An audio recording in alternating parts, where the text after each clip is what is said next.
anxious about that upcoming race? Get your trainers on. Come run with me.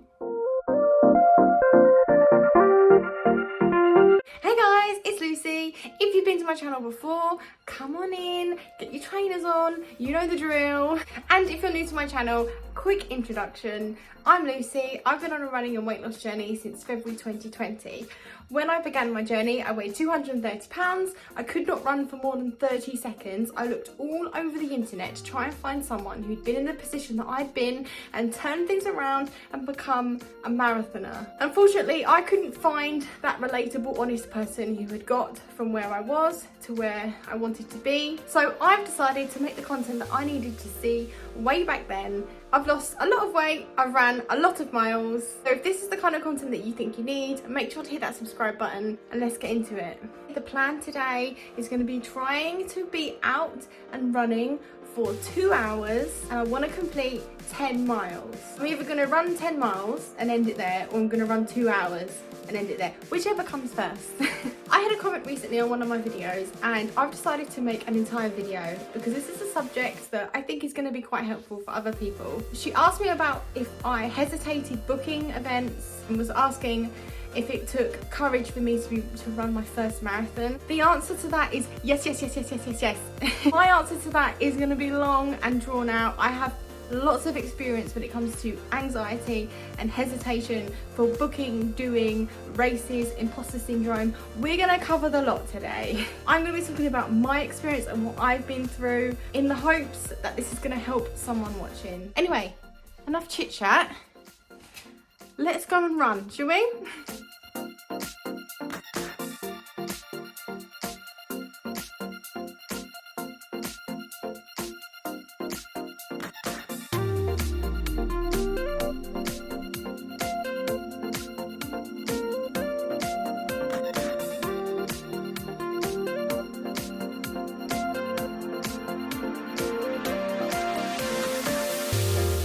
Okay, my phone isn't playing ball, so yes, anyway, my Instagram is at Lucy Short Vlogs. The last couple of 5Ks I did, I really struggled with. Coming back from injury, not eating right before getting back on my runs, you know how it goes. As I say, I post every run I do on the day I do it. I include my stats. So have a look on Instagram if you want to see those. So today, I just wanted to get that first 5K done because I've actually been ending my runs at 5K, which is kind of like a habit that I have. If I'm not doing very well, if I'm not feeling strong, I'll do at least a 5K. At least I know today that I haven't chosen that option, so that's good. So yeah, right, let's keep going. And we will talk about my anxiety and hesitation to book Manchester Marathon 2021.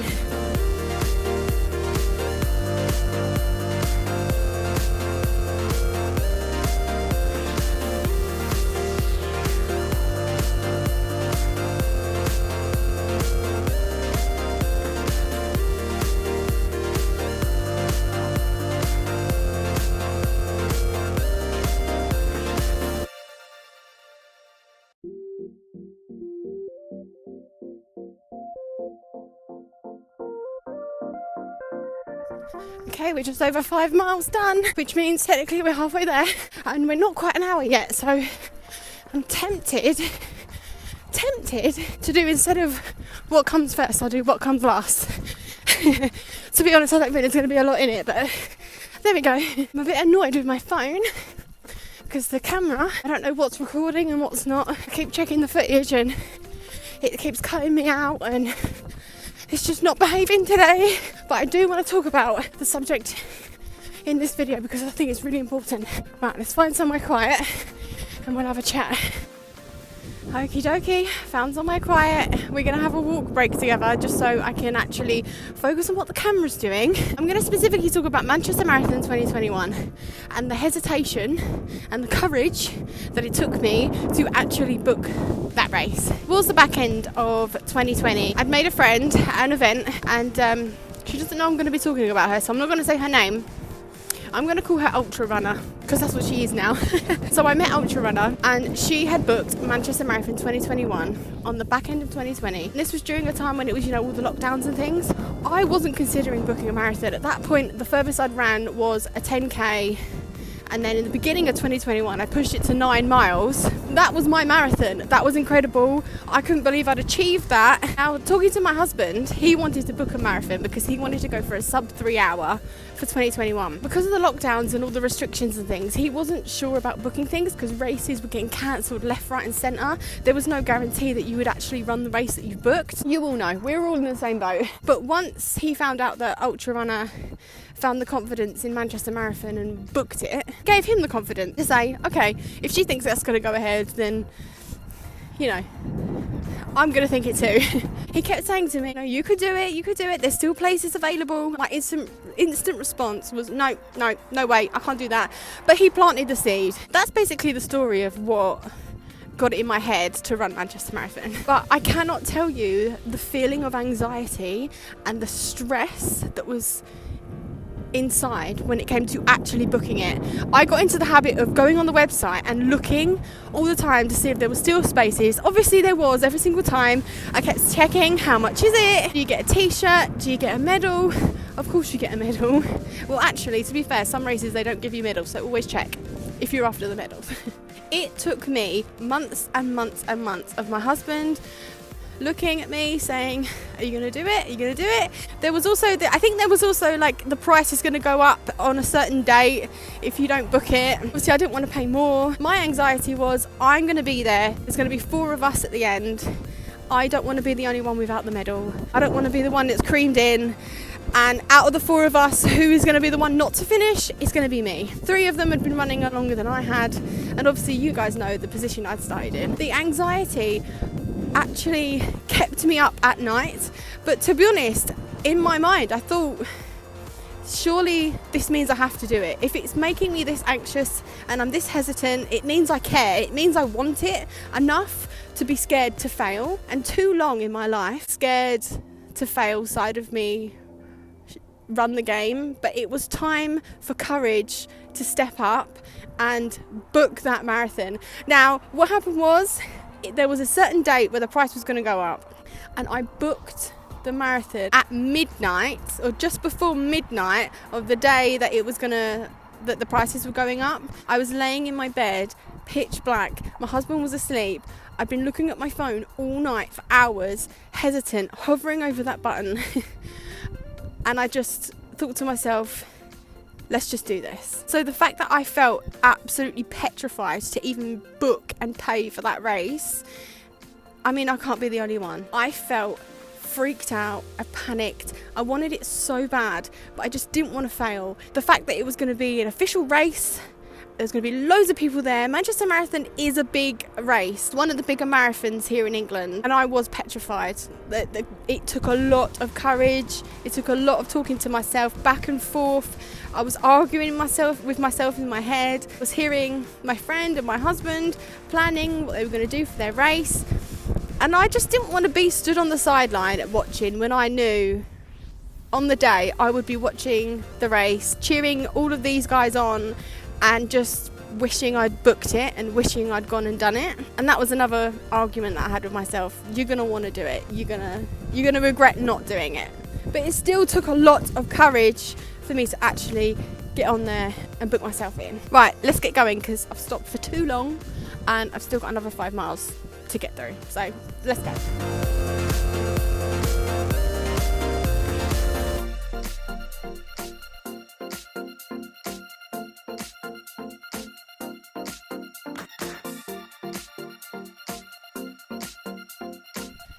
Guys, I'm nearly at 8 miles and this stupid phone, I'm trying to get clips, I'm trying to film, but it's just not having it.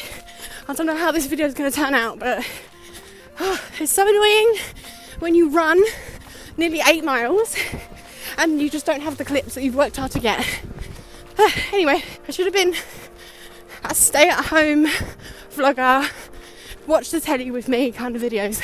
Would have been a lot easier. Hey, maybe I've just found a niche that isn't out there, but no, I decided to make running content. It's my own fault. Super bright, really hot. But anyway, I want to talk about imposter syndrome because I feel it at every event, to be honest. It's mad to say.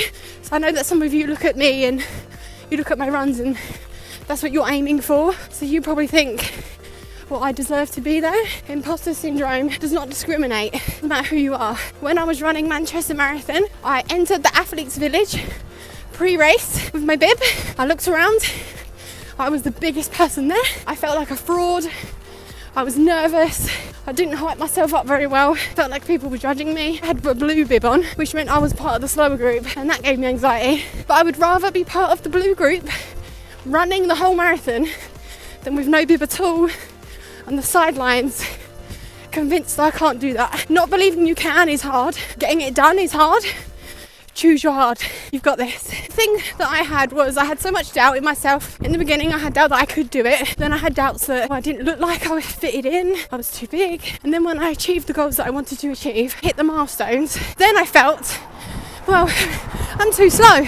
I'm not good enough. I can't run long enough without stopping. I have to stop and stretch. So, never feel bad. Never put yourself down. If you're getting it done, you're getting it done your way. It's you versus you. The reason I've been so successful is because I've consistently gone up against myself, and I don't compare myself to others. As a running community, I found at all my events, they've been so friendly, so supportive, root each other on. I feel like there's this thing where us runners, we just know. We know what each other goes through. We know how hard we work. We believe that everyone can achieve what they want. It's just hard to convince yourself that you can do it.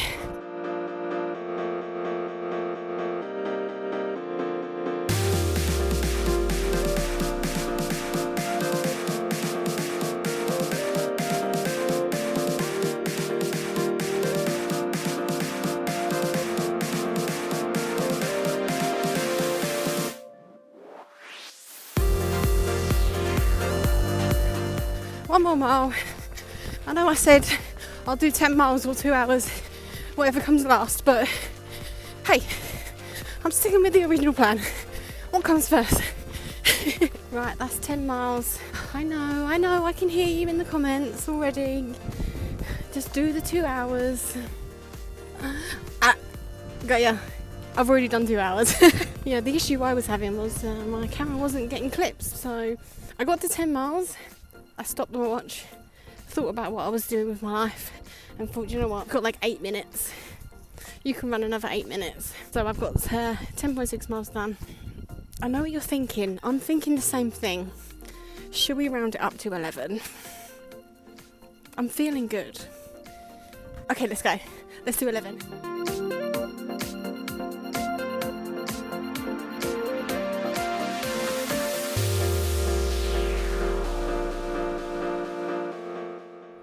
Okay, 11 miles.